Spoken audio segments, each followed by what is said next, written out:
Hay nako, 2 years ko nang ginagamit tong Honda Beat version 3 ko at ngayon ko lang papalitan tong air filter.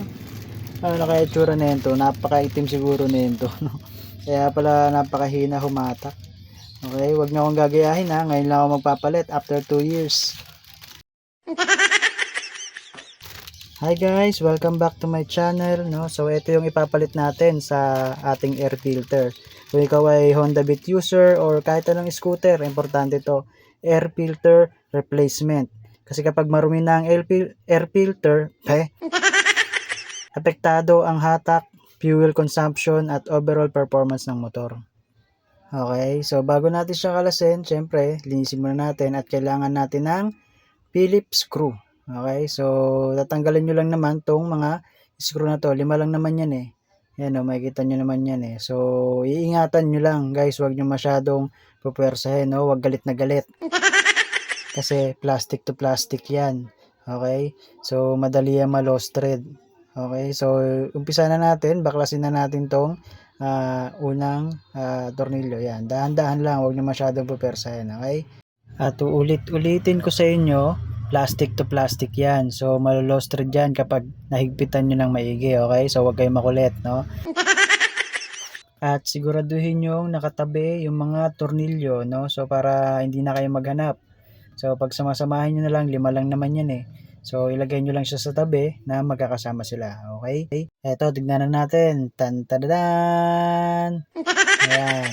May itsura niya, no? Diba? Ang dumi, 'di ba? Halatang overdue na eh, no? 2 years ba naman? Hindi mo palitan. And then sa pagtanggal guys, hihilain nyo lang pa ganito. Yan. Para yung pin niya hindi mabali. Okay? So nakasabit yan dito. Lock niya yan eh. Okay? So ganito ang itsura guys pag sobrang dumi na ng air filter nyo. Hindi na makakapasok ng maayos yung hangin. No? So ang resulta niyan guys, mahina na humatak. Kaya medyo lalakas talaga yung gasolina nyo kasi hina nga humatak eh, hindi na makahinga eh, di ba? And then chinek ko sa manual kung ilan ba talagang kilometers o gaano ba talaga katagal bago natin palitan yung air filter natin. So sa kasamaang palad guys, walang nakasulat sa kanyang manual. Okay, so kung meron man kayo makita, comment nyo na lang kung nakita nyo sa manual niya kung ano yung nakasulat sa regarding dito sa ating air filter. Pero kanina tinignan ko, so wala. Chinek ko siya doon sa picture ng mga parts, so wala talaga, as in wala.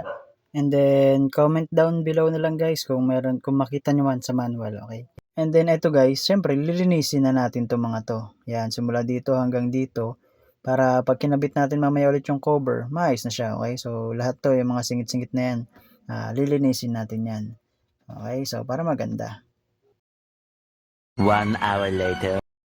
Ayan, so tapos ko na siyang linisan. Yan, kita nyo naman. So, kinuskus ko talaga yan. Ayan yung pagkakaiba nila. O, diba? Mas malinis na siya. Bago natin ikabit yung cover, at least, hindi na dito nag-stay yung mga dumi-dumi na yun. Okay? So, pati itong mga gilid na to, tinanggal ko yan, kinuskus ko. And nag-research ako kanina guys, so every 6,000 kilometers kailangan mo na palang i-check ang iyong air filter. Depende pa rin sa lugar mo. Kung lugar mo medyo maalikabok, so every 6,000 kailangan mo na talagang palitan yung air filter mo. Okay? A few moments later. And eto na tayo guys, no? So ilalagay na natin yung ating bagong air filter, yan. So make sure guys na etong pin na to is nakashoot dun sa may parang lock na kanina. Okay? Para mag-fit siya ng maayos. Okay? So medyo makakahinga na yung ating makina. Kasi ang importante dito guys is dapat talaga naka-fit and naka-align yung mga tornilyo niya para hindi siya ma-lost thread. Okay? And wag sobrang higpit ng tornilyo. Okay, so balik na natin isa-isa. Umpisa natin dito sa baba. Yan. Dahan-dahan lang pag-ikot and make sure na naka-align para hindi masira yung tornilyuhan niya. Okay? At kung hindi ka pa po nakasubscribe, pa-subscribe naman po, parang awa nyo na. Okay, so and then pakiclick na rin po yung ating bell button para updated po tayo sa mga susunod pa nating mga video. Okay? And then pag-usapan naman natin kung ano ba yung mga symptoms o yung mga sintomas na mararamdaman mo kung palitin na yung iyong air filter. Okay, kung halimbawa hindi mo na sukat na 6,000 ka na pala, 6,000 kilometers na pala yung tinatakbo mo, no? So, unang-una, medyo mahina na yung kanyang hatak. Okay, so yun yung unang-una mong mararamdaman. Okay, and then pangalawa, makikita mo na parang lumalakas ka na sa gasolina. Okay, yun yung pangalawa. And then yung pangatlo, parang nag-iiba na yung tunog niya. Okay, kasi kung araw-araw mong gamit yung motor mo, kumbaga kabisado mo na yung tunog ng motor mo, di ba? So sa mga kagaya ko diyan na rider na gamit yung motor nila araw-araw, pamasok sa trabaho, pauwi, syempre ganun. Kabisado na natin yung tunog kapag maayos yung performance ng motor natin, di ba? So yun, para nag-iiba yung tunog niya. Nag-iiba yung tunog. Basta hindi ko ma-explain basta mararamdaman nyo naman yun. And then pag hirap na siya humatak, talaga yun yung parang pinaka number 1 na naramdaman ko na naisip ko na kailangan ko na talagang palitan yung air filter.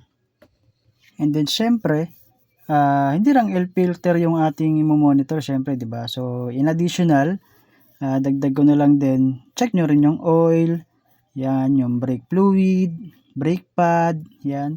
So for safety na rin natin, at the same time, wag nating titipirin yung maintenance nung ating motor, okay?